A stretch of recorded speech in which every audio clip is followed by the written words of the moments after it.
কল্পনা করুন আপনি আপনার দাদির সাথে একটি 5 স্টার হোটেলে ছুটি কাটাতে গিয়েছেন আর সেখানে গিয়ে জানতে পারলেন সেই হোটেলের প্রতিটি সুন্দর চেহারার আড়ালে লুকিয়ে আছে একজন ভয়ঙ্কর ডাইনি যাদের একমাত্র লক্ষ্য হলো দুনিয়ার সব বাচ্চাকে চকলেট খাইয়ে ইঁদুরে রূপান্তর করা। আজ আমরা এমন এক অনাথ ছেলের গল্প শুনবো যে নিজে ইঁদুর হয়েও লড়েছিল পুরো এক ডাইনি সাম্রাজ্যের বিরুদ্ধে। সিনেমা শুধু বিনোদন নয়, বরং একটি অনুভূতির নাম। আর সেই গল্পের গভীরে আপনাকে নিয়ে যেতে আমি আছি আপনাদের সাথে আমাদের প্রিয় চ্যানেল সিনেগরে। চলুন আজ একসাথে গল্পটি ফিল করি। গল্পের শুরুটা হয় অত্যন্ত হৃদয়বিদারক এক ঘটনার মধ্য দিয়ে। একটি ছোট ছেলে, তার নাম সাম। 7 বছর বয়সী এই শিশুটির পৃথিবীটা হঠাৎ করেই তছনছ হয়ে যায় যখন এক ভয়াবহ সড়ক দুর্ঘটনায় সে তার বাবা মাকে চিরতরে হারিয়ে ফেলে। যে বয়সে শিশুদের ডানা মেলে ওড়ার কথা, সেই বয়সে স্যামের চোখে মুখে ভর করে বিষণ্ণতার কালো মেঘ। সে এখন একা, নিতর এবং স্তব্ধ। তাকে দেখাশোনার দায়িত্ব নেন তার দাদি। দাদি ছিলেন অত্যন্ত মায়াবী এবং স্নেহপ্রবণ একজন মানুষ। তিনি সামকে নিজের কাছে নিয়ে আসেন যাতে তার একাকিত্ব কিছুটা হলেও দূর করতে পারেন। কিন্তু স্যামের মনে গভীর ক্ষত ছিল। সে সারাদিন জানালার ধারে বসে থাকত। তার বাবা মার স্মৃতি তাকে তাড়িয়ে বেড়াতো। দাদি তার পছন্দের খাবার রান্না করতেন, তাকে মজার মজার গল্প শোনাতেন, কিন্তু সামের মুখে হাসি থাকতো না। সামের দাদি বুঝতে পারলেন যে সামের একজন বন্ধুর প্রয়োজন, যে তাকে এই সুখ থেকে বের করে আনতে পারবে। একদিন দাদি তাকে ডেকে বললেন, দাদু ভাই, আমি তোমার জন্য একটা স্পেশাল গিফট আনবো। তুমি তার সাথে খেলবে, কথা বলবে এবং দেখবে খুব দ্রুত তোমার মন ভালো হয়ে যাবে। কয়েকদিন পর দাদি সামকে একটি ছোট্ট সাদা রঙের পোষা ইঁদুর উপহার দিলেন। সাম ইঁদুরটি হাতে নিতেই তার চোখ দুটো উজ্জ্বল হয়ে উঠল। সে এই ছোট্ট প্রাণীটির মাঝে তার নতুন বন্ধুকে খুঁজে পেল। সামের দিনগুলো এখন ইঁদুরটির সাথেই কাটে। সে তার কাঁচার পাশে বসে কথা বলে। ইঁদুরটি যখন সারা ঘরে দৌড়াদৌড়ি করে, তখন সামের মুখে কতদিন পর কিলকিল হাসি দেখা যায়। দাদি আড়াল থেকে এই দৃশ্য দেখে স্বস্তির নিঃশ্বাস ফেলেন। একদিন সাম তার ঘরের মেঝেতে বসে ইঁদুরের সাথে খেলছিল। বাইরে তখন হালকা কুয়াশা। জানালার কাছের ওপার থেকে কেউ একজন সামকে গভীর চোখে পর্যবেক্ষণ করছিল। সেই মহিলার চেহারা ছিল অত্যন্ত বিভৎস। যদিও সে তা মেকআপ আর পোশাক দিয়ে ঢেকে রেখেছিল, তার নজর ছিল অত্যন্ত তীক্ষ্ণ এবং হিংস্র। ঠিক সেই সময় সামের দাদি হঠাৎ করেই শরীর খুব খারাপ হয়ে যায়। তিনি সোফায় বসে কাঁপছিলেন, কিন্তু সাম যখন দৌড়ে তার কাছে যায়, তখন অলৌকিকভাবে তিনি আবার সুস্থ হয়ে ওঠেন। দাদি বুঝতে পেরেছিলেন যে আশেপাশে কোনো অশুভ শক্তির আনাগোনা শুরু হয়েছে। তাই তিনি চাইলেন সামকে একটু বাইরে নিয়ে যেতে, যেন তার মনটা আরো সতেজ হয়। তারা দুজনে মিলে স্থানীয় একটি গ্রোসারি স্টোরে শপিং করতে যান। সাম দোকানের এক কোণে রাখা খেলনা দেখছিল, আর তার দাদি বাজারের ব্যাগ ভরছিলেন। ঠিক সেই মুহূর্তে স্যামের সামনে এক রহস্যময়ী নারী এসে দাঁড়ায়। মহিলাটির পরনে ছিল দামি পোশাক, লম্বা লম্বা গ্লাভস আর একটি বিশাল টুপি। সে সামের দিকে তাকিয়ে এক অদ্ভুত হাসি দিল এবং হাত বাড়িয়ে একটি চকলেট এগিয়ে দিল। সে সামকে প্রলুব্ধ করার চেষ্টা করছিল যাতে সাম তার কাছে যায়। সাম কিছুটা ভয় পেয়ে গিয়েছিল, কারণ মহিলার হাতের সাপটি ছিল জীবন্ত এবং ভয়ঙ্কর।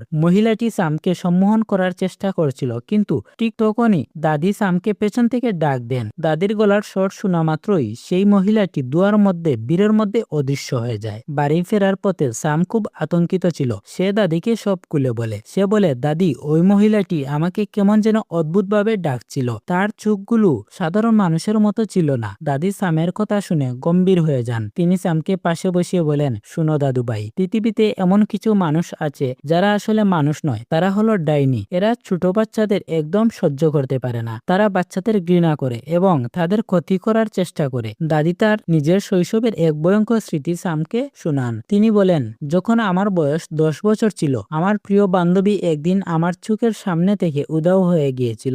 অনেক খোঁজাখুঁজির পর আমি দেখি এক অদ্ভুত মহিলা তাকে চকলেট খাওয়াচ্ছে। আমি জানতাম না যে সে একজন ডাইনি ছিল। পরের দিন আমি যখন আমার বান্ধবীর সাথে খেলছিলাম, তখন হঠাৎ করে সে আমার চোখের সামনেই একটি মুরগিতে পরিণত হয়ে গেল। সে আর কখনো মানুষ হতে পারেনি। সেই থেকে আমি ডাইনিদের দেখলে চিনতে পারি। ডাইনিদের চেনার কিছু উপায় আছে। তাদের আঙ্গুল লম্বা আর নোংরা হয় বলে তারা গ্লাভস পরে। তাদের মাথায় চুল থাকে না বলে তারা পরচুলা ব্যবহার করে। আর তাদের পায়ের পাতাগুলো চৌকো হয়। দাদি সামকে সাবধান করে দিলেন যাতে সে কখনো কোনো অপরিচিত মানুষের কাছ থেকে কিছু না খায়। বন্ধুরা, ডাইনিরা তো তাদের বিভৎস রূপ লুকিয়ে মানুষের মাঝে মিশে থাকে। কিন্তু আপনি যদি সামের জায়গা থাকতেন, তবে এই ভয়ঙ্কর পরিস্থিতি থেকে বাঁচতে কি করতেন? নিচে কমেন্ট করে আমাকে এখনই জানান। আর সাম কি পারবে দাদির সাহায্য নিয়ে এই শয়তানদের হাত থেকে নিজেকে এবং অন্য বাচ্চাদের বাঁচাতে? জানতে হলে ভিডিওটি শেষ পর্যন্ত দেখতে থাকুন, কারণ গল্পের আসল টুইস্টও এখনো বাকি। দাদি বুঝতে পারলেন যে তাদের বাড়িতে থাকা আর নিরাপদ নয়, কারণ ডাইনিরা সামের পিছু নিয়েছে। তিনি ঠিক করলেন তারা কয়েকদিনের জন্য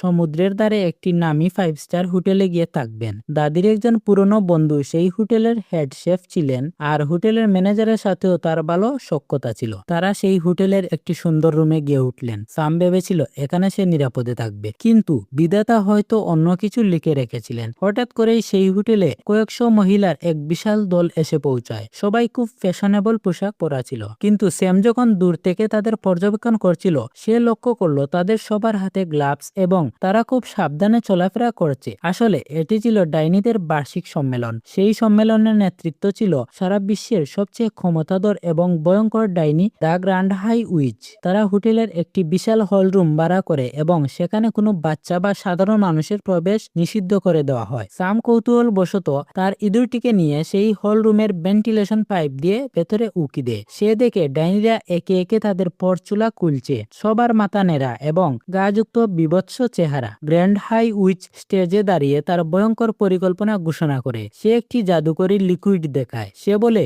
এই ঔষধের এক ফুটা যদি কোনো চকলেট বা ক্যান্ডিতে মিশিয়ে দেওয়া হয়, তবে যে বাচ্চা এটি খাবে সে মুহূর্তের মধ্যেই ইঁদুরে পরিণত হয়ে যাবে। আমরা পুরো দেশের মিষ্টান্নর দোকানে এই ঔষধ মিশিয়ে দেব এবং সব বাচ্চাকে ইঁদুর বানিয়ে মারব। সাম যখন এসব শুনছিল তখন তার হাত থেকে ইঁদুরটি ফসকে নিচে পড়ে যায়। শব্দের কারণে প্রধান ডাইনি সতর্ক হয়ে যায়। সে বাতাস শুকতে থাকে এবং সামের উপস্থিতি টের পায়। ঠিক সেই সময় হোটেলের একজন গেস্টের বাচ্চা, যে খুব খেতে ভালোবাসত এবং বেশ স্বাস্থ্যবান ছিল, সে মিষ্টির লোভে সেখানে ঢুকে পড়ে। ডাইনিরা তাকে একটি চকলেট দেয় এবং সে এটি খাওয়ার সাথে সাথেই ইঁদুরে পরিণত হয়। ইঁদুরটি দেখে ডাইনিরা হাসাহাসি শুরু করে এবং তাকে মারতে যায়। সাম তখন নিজের জীবন বাজি রেখে ভেন্টিলেশন থেকে নেমে এসে সেই বাচ্চা ইঁদুরটিকে উদ্ধার করতে যায়, কিন্তু সাম ধরা পড়ে যায়। গ্র্যান্ড হাই উইচ স্যামের গাড়ে শক্ত করে ধরে এবং তার কানে সেই জাদুকরী ঔষধের কয়েক ফুটা ঢেলে দেয়। স্যামের পুরো শরীর জ্বলতে শুরু করে, তার চামড়া কুঁচকে যায়, তার লেজ গজায় এবং সে এক মুহূর্তের মধ্যে একটি ছোট্ট ধূসর ইঁদুরে পরিণত হয়। এখন সাম আর সেই স্বাস্থ্যবান বাচ্চাটি দুজনেই ইঁদুর। তারা দ্রুত সেখান থেকে পালিয়ে একটি ছোট গর্তে ঢুকে পড়ে এবং কোনো মতে প্রাণ বাঁচায়। ইঁদুরে পরিণত হলেও সামের বুদ্ধি মানুষের মতোই ছিল। সে তার বন্ধুর সাথে মিলে দাদির রুমে পৌঁছায়। দাদি যখন তার নাতিকে এই অবস্থায় দেখেন তার কান্নায় বুক ফেটে যাচ্ছিল, কিন্তু সাম তাকে সান্ত্বনা দেয় এবং বলে, দাদি, কান্না করার সময় নেই, আমাদের ডাইনিদের থামাতে হবে। সাম দাদিকে বলে যে সে ডাইনিদের সেই ম্যাজিক্যাল ঔষধটি চুরি করে নিয়ে আসবে এবং ডাইনিদের খাবারেই সেটি মিশিয়ে দেবে। দাদি একটি বুদ্ধি বের করলো। তিনি একটি লম্বা মোজার ভেতরে সামকে বসালেন এবং দড়ি দিয়ে জানালার বাইরে ঝুলিয়ে দিলেন। সাম সেই ডাইনির বারান্দা দিয়ে তাদের রুমে ঢুকে পড়ে। সেখানে সে ড্রয়ার থেকে সেই মরণঘাতী ঔষধের বোতলটি খুঁজে পায়। ঠিক তখনই গ্র্যান্ড হাই উইচ রুমে চলে আসে। সাম খুব দ্রুত খাটের নিচে লুকিয়ে পড়ে। ডাইনিটি তার তীক্ষ্ণ নজর দিয়ে ঘর পরীক্ষা করছিল। এক পর্যায়ে সে দাদির জানালার দিকে তাকালে দাদি তাড়াতাড়ি মোজাটি টানতে শুরু করেন। ডাইনি মোজাটি ধরে ফেলেছিল, কিন্তু হোটেলের ম্যানেজার ঠিক সেই সময় দরজায় নক করায় ডাইনিটি মোজা ছেড়ে দিতে বাধ্য হয়। সাম অক্ষত অবস্থা দাদির কাছে ফিরে আসে। রাত হয়ে এলো। ডাইনিদের জন্য ডিনার হলে স্পেশাল স্যুপ তৈরি করা হচ্ছিল। দাদি সাম এবং অন্য দুটি ইঁদুরকে নিজের ব্যাগে কোনায় লুকিয়ে নিয়ে কিচেনে গেলেন। হোটেলের ম্যানেজার যখন তাকে বাধা দিতে চাইল, দাদি কৌশলে তাকে এড়িয়ে গেলেন এবং বললেন যে তিনি শুধু তার পুরনো বন্ধুর সাথে দেখা করতে এখানে এসেছেন। এই সুযোগে সাম কিচেনের কাউন্টারে উঠে যায় এবং অত্যন্ত সতর্কতার সাথে জাদুকরী ঔষধের বোতলটি বড় স্যুপের হাঁড়িতে ঢেলে দেয়। ডিনার শুরু হলো। সব ডাইনিরা অধীর আগ্রহে স্যুপ খেতে বসলো। প্রধান ডাইনি তখনও স্টেজে ভাষণ দিচ্ছিল। সব ডাইনিরা যখন স্যুপ পান করলো, হঠাৎ করেই তাদের পেটে প্রচন্ড ব্যথা শুরু হলো। সারা হল রুমে এক অদ্ভুত আওয়াজ হতে লাগলো। দেখতে দেখতে শত শত দামি পোশাক পরা মহিলারা ছোট ছোট ইঁদুরে পরিণত হয়ে মেঝেতে গোড়াগড়ি খেতে লাগলো। দাদি এবং হোটেলের কর্মচারীরা তখন ঝাড়ু আর লাঠি দিয়ে সেই ইঁদুরদের তাড়া করতে শুরু করেন, কিন্তু প্রধান ডাইনি তখনও স্যুপ পান করেনি। সে আগে উন্মাদ হয়ে সাম আর দাদিকে খুঁজতে শুরু করলো। সাম এবং তার বন্ধুরা একটি চমৎকার ফাঁদ পাতলো। তারা একটি মাউস ট্র্যাপকে চিজ দিয়ে সাজিয়ে রাখলো।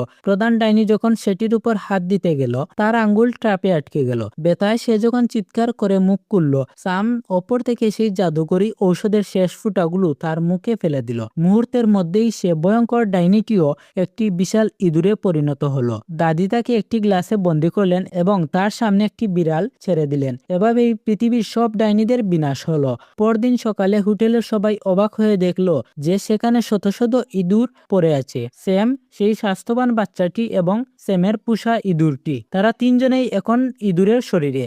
স্বাস্থ্যবান বাচ্চার মা যখন জানতে পারলো তার ছেলে এখন একটি ইঁদুর, সে তাকে নিতে অস্বীকার করলো। কিন্তু সামের দাদি 3 ইঁদুরকেই নিজের সাথে নিয়ে নিলেন। তিনি বললেন, তোমরা যে রূপেই থাকো না কেন, তোমরাই আমার হিরো। তারা আবার তাদের বাড়িতে ফিরে এলো। সাম এবং তার বন্ধুরা এখন আর মানুষ হতে চায় না। তারা ইঁদুরের শরীরে অনেক বেশি স্বাধীনতা অনুভব করে। তারা একসাথে খেলে, মজার খাবার খায় এবং দাদি তাদের জন্য ছোট ছোট কাপড় আর ঘর বানিয়ে দিয়েছেন। সামের দুঃখ এখন অনেক কমে গেছে, কারণ সে বুঝেছে যে ভালোবাসা চেহারায় থাকে না, তা তাকে মনে। তারা 3 বন্ধু মিলে ঠিক করলো যে পৃথিবীর অন্য কোণায় যদি কোনো ডাইনি বেঁচে থাকে তবে তারা তাদের খুঁজে বের করে ধ্বংস করবে। দাদিও তাদের এই নতুন মিশনের সাথে থাকার প্রতিশ্রুতি দিলেন। মুভিটি শেষ হয় সামের দুষ্টুমি ভরা হাসির মধ্য দিয়ে, যা প্রমাণ করে যে অন্ধকার যতই গভীর হোক না কেন, সাহসের সাথে লড়াই করলে আলো অবশ্যই ফিরে আসে। ভিডিওটি যদি ভালো লেগে থাকে তাহলে চ্যানেলটি সাবস্ক্রাইব করতে ভুলবেন না।